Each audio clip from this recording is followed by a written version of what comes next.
Hey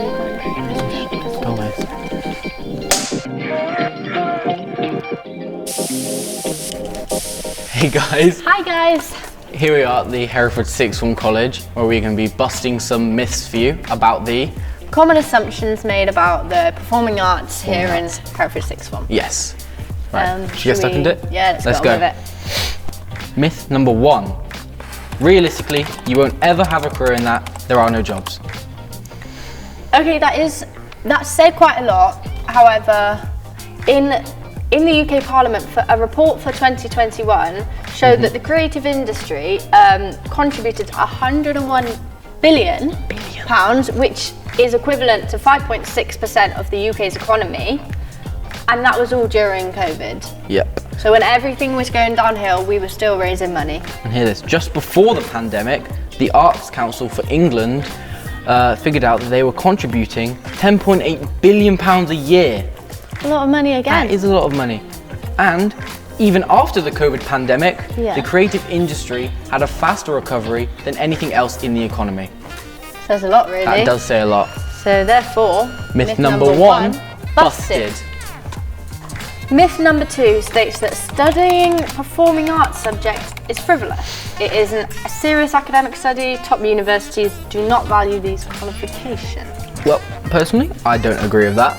Nor do I, as arts and culture help tackle the social issues. So you all come together, you support each other, you become more educated about certain topics, and therefore prosperity is all around, and there's sort of not as much conflict within certain issues going on. Exactly.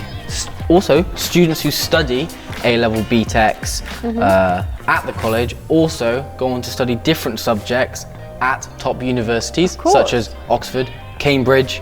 Top ones they are. All of them. Yeah.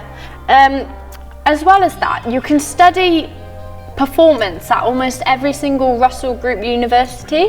So therefore that's just explaining that your opportunities are boundless, really. Exactly. And in the classroom, the research skills, evaluation skills, essay writing skills that you learn in these performance subjects can be transferred to different subjects such as history, English, all of them really. Yeah.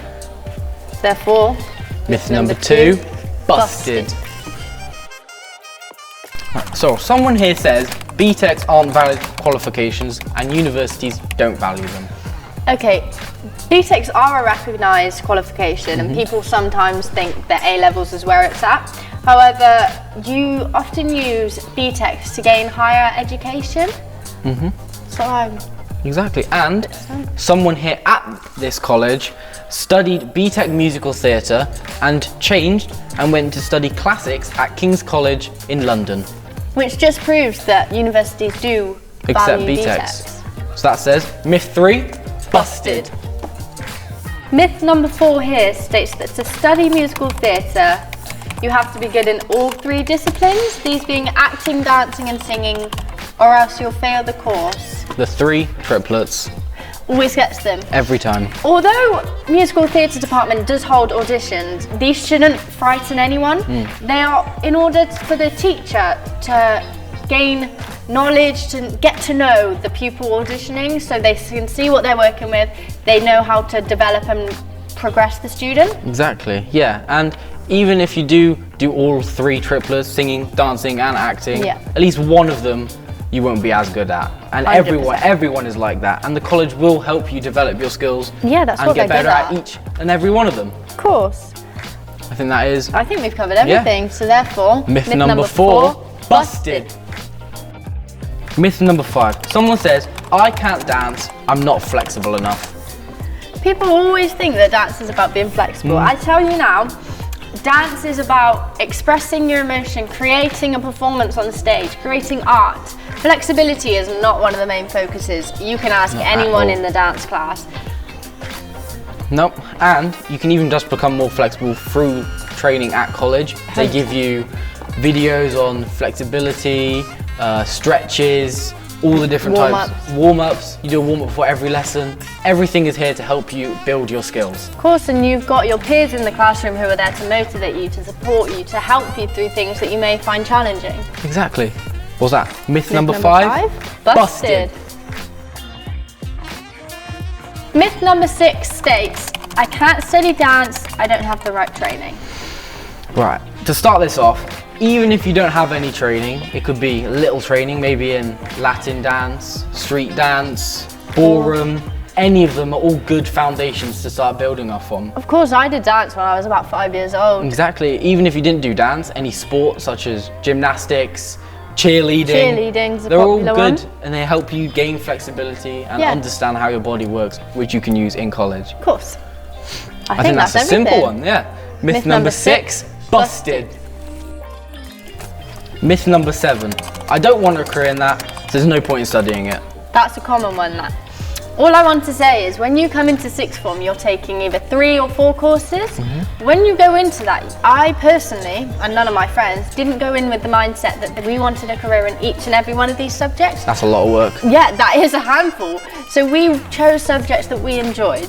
So picking subjects you enjoy is much more likely to get you to succeed in the classes. If you're sat in a classroom with a teacher you hate, with a subject you hate, and you just want to leave the minute you get in, you're less likely to succeed. You're less likely to have any academic achievement in that subject because you're not motivated. You're not putting the effort in. So picking these subjects isn't all about if you think you'll have a career in it. Exactly. So that's the first boundary there. All the things you do at college are level 3 qualifications. They can all lead to further education, and picking a subject that you like and love is going to maximize your chances of enjoyment and 100%. gain more knowledge from those classes. Totally. Exactly. Myth number 7, busted. Myth number 8. This is the last myth, so we're hoping we're not getting too many after this. But it is, you'll never make it, it's not realistic. Well, to start off, the performance industry, it is very competitive. Don't get me wrong, it is competitive, but there are lots and lots of other jobs in the industry that you can choose from that aren't just acting, singing and dancing. I can list them. We got sound design, Sound design, set, costume, lighting. stage manager, director, who creates the whole performance that you come to watch. Exactly. There's so many different jobs that you can explore. Totally. And we have students from Hereford Sixth Form College who have gone on to careers as actors, dancers, stage managers, all of the performing arts industry, but have also gone into midwifery, nursing, teaching, science careers, the police, psychology. Exactly. So not everything has to relate back to the performing arts. No, all the different types of skills you learn here can be branched out and used in different types of everyday 100%. life. And that's I it. say that's myth 8. number 8, busted. We've really enjoyed creating this video for you and busting all of your myths. And I do hope that we won't have to make another one of these in the near future and that we've answered all your questions and queries about the performing arts. However, if you do have any additional questions, please feel free to contact the college so your questions can be answered directly. Thank you very much, guys. Thanks guys for watching.